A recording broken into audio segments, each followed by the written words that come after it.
But it's always a pleasure seeing you. Thank you, Gregory. Likewise, likewise. Nice to be in person again, Yes! isn't it? I was going to say, it's so good not seeing you. I know. In this... I can't pretend that feels normal. This feels so much more normal. Right. Like I said, just this. I can just sit here and do this for 5 minutes. We could do that, yeah, but we need to talk about we need to talk. Just got to say, I liked your description of your character, Phil.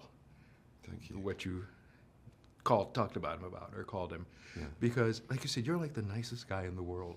What is that like to play somebody who is so completely different than you? It's kind of liberating, I won't lie. You know, it doesn't put me in a position where I want to go around and hate on the world before it hates on him, which is very much why I think he is the way he is, as the film reveals. But I think I don't think, I know it feels liberating. It's a far cry from who I was before I did this film, and I think one of the positive takeaways is the ability to sort of stand my ground and say no and feel confident about that. I think naturally I'm quite apologetic and a bit of a people pleaser, so to just sit in myself and be a bit more confident about that is definitely a sort of gift from Phil, something I learned from him. Yeah. I was going to say, because he was, you know, just that certainty. Right. Yeah. And that rough kind of cowboy. I mean, it was 1925. Yeah.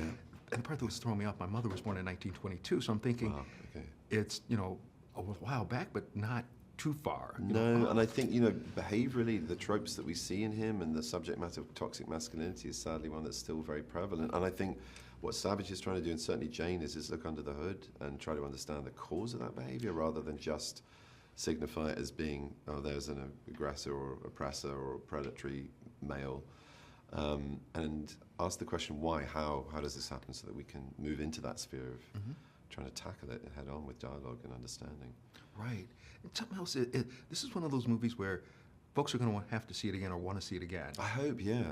Because like we said, once we got to the end and we had our conversation afterwards, it's like everybody's bringing up where they saw red herrings, you know, that we should have been paying attention to, and it's like, okay, I got to go back and watch it again. I think so, because, you know, there's such subtle nuance in everyone's kind of character arc in this, and it's a very layered piece that invites you in. It doesn't prescribe an outcome or an opinion for the audience to think or take away. I think it results in an audience projecting into it, so people come out and have different points of view or different theories or different lines that they followed. So I love that about good films. I mean, it's a taut psychological, you know, thriller, really. Quartet of characters enmeshed in their circumstance and their outcome, and yet at the same time there's so much more nuance than just that. Even there's the atmosphere that Jane's managed to recreate from Thomas Savage's amazing imagery in the book into a visual treat, really cinematically, where landscape, animals, all sorts of things that she uses in cutaways and editing have a profound influence on where the story then sort of leans and how it makes you feel and directions it unexpectedly takes you in, and she lets you alone. She's not determined to tell you what to think, and I think great cinema does that. Oh, that's fabulous. Also, a dear friend of mine, she's from New Zealand. I called her up after saying, guess what? They shot it there. I said, we thought it was Montana. You know what I mean? Yeah, great, good. Yeah, I mean, I was, having been to Dude Camp and gone to Montana and kind of got my hands literally dirty with all the activities of Phil's brilliance in the film and the book.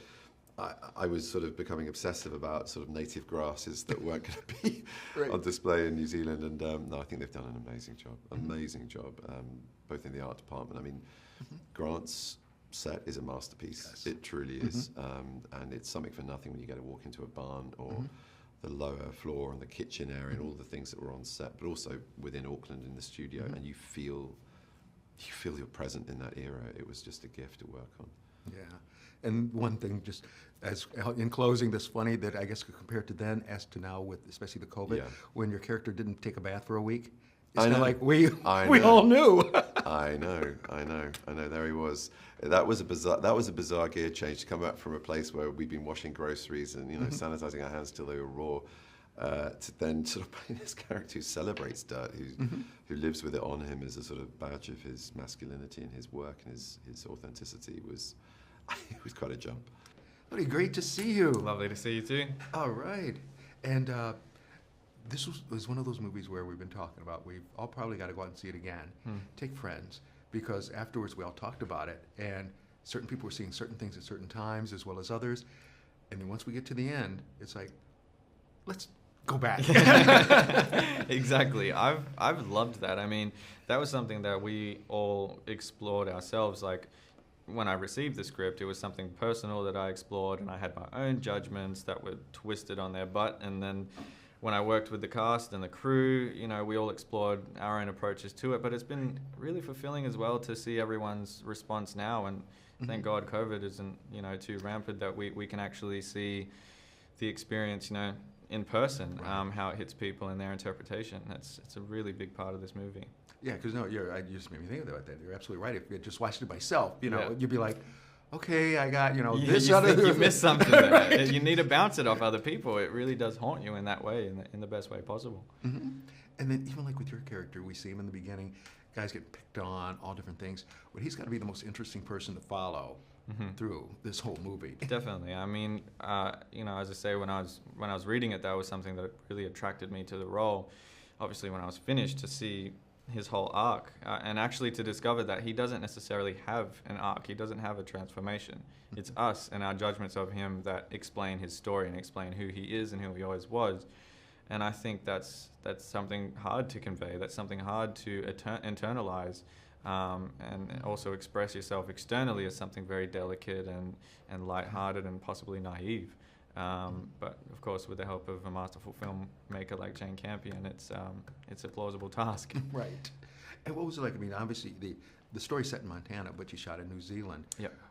It had you a little bit closer to home. What was that like, just being over there filming? It was cool. I mean, I've spent the last 10 years in LA, and so it's so refreshing to be able to go back to Australia or New Zealand, not too far. And, you know, specifically New Zealand, I shot there about 7 years ago on another Western, very different to this, but I just remember thinking, I cannot wait to get back there. And that was just for a vacation or something. But to get back there and shoot this, which has become such a passion project for me, and an experience that has recontextualized, you know, my journey and changed me moving forward as an actor and a person, I'm really happy that it was in that sacred place of New Zealand. Oh, great. Yeah. Then also in the movie, your character and Benedict, I mean, they're kind of like, you know, going head to head. What was it like when they finally said cut? What did you guys do? Did you look at each other and smile, or just kind of walk away going, Yeah, I wish it was more of that.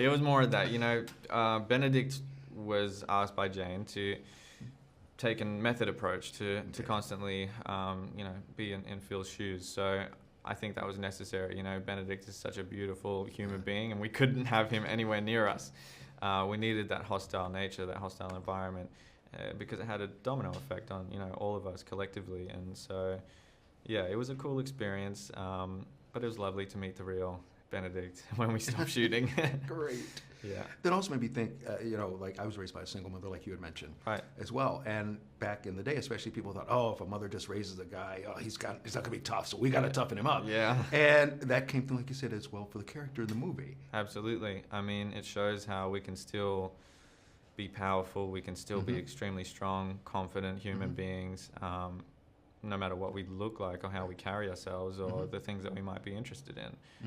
That's something that kind of enforced in me after working through Peter, and that I will carry with me forever, because, you know, I myself find parallels between Peter and me. And so, yeah, he gave me a bit more hope and I guess pride and courage. Good to see you both. Nice Good to see you, Greg. Also, it's so good not to see you, you know, like in the little. No. Oh, right, like a little Zoom screen. Yeah. Yeah. It's wild. Just been so different. But powerful movie here. You got, I mean, we all got together, I think you'll all appreciate this after we saw it. We all got together and everybody's talking about what they saw. And everybody saw, you know, when I say different things that went along.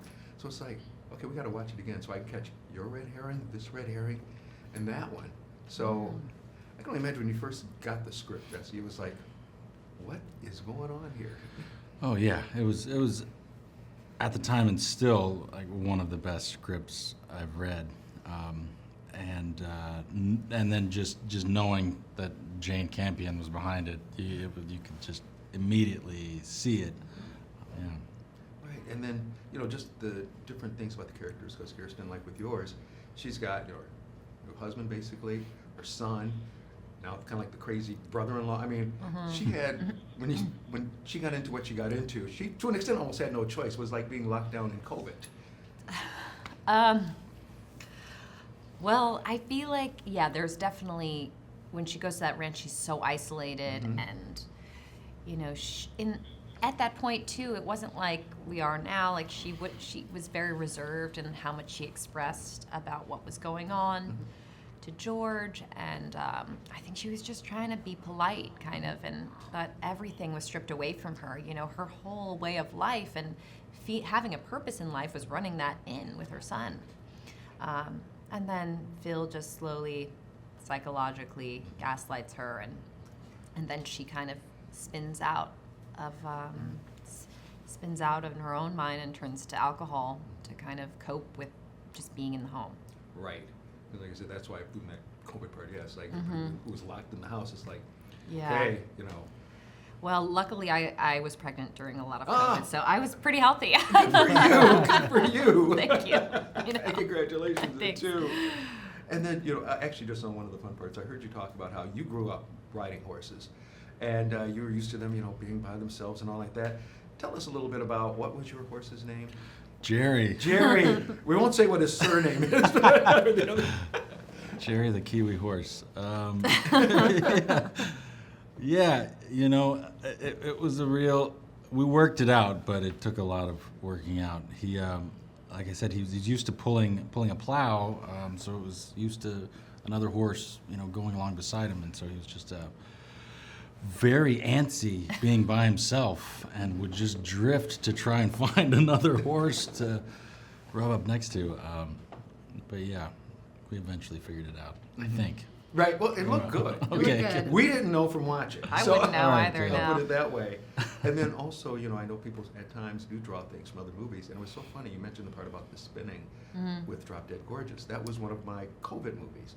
Oh, it was? And what I mean by that is, you know, we started pulling stuff that we hadn't watched. In a while. Yeah, while. yeah, that makes sense. Yeah, and that was one. It's a fun movie. Yeah, it I is. love doing dark comedy and stuff, and I love that whole weird beauty pageant world. And I don't know, it's something so weird about, you know, putting kids in all that makeup, and it's just so crazy. So, I always have like loved watching those kind of things. Yeah, and like you said, that's where you learn how to do kind of like the spinny. Yeah, Allison thing. Janney taught me to feel like kind of out of it, or it works a lot for playing drunk too, because it just kind of puts you off balance in a way. Yeah. All right. Well, again, like I said, a whole interesting movie. I look forward to watching it again. Seriously, just because then Cool. you can go, now I'm Oh. catching this. Now this is fitting in. But again, thank you both very, very much. Great to see you. Thank you. Great Good to see see your you. faces. So- Oh, you're so I sweet. feel the same way.